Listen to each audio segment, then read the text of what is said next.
So guys,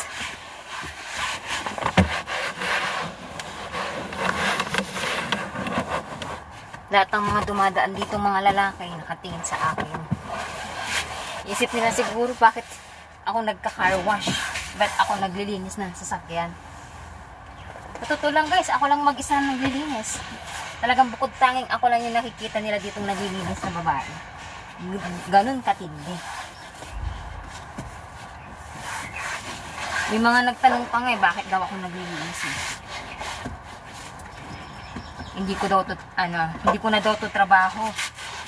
Sabi ko wala akong magagawa eh. Kasi pag di ko ginawa, yung amo ko magwawala. Kaya kailangan mong gawin. Tiis lang talaga.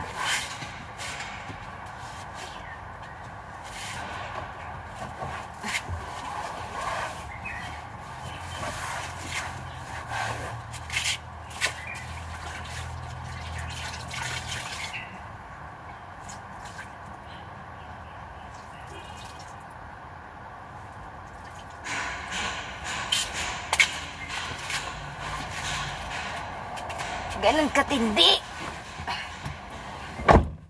Ganun katindi yung amo ko rito.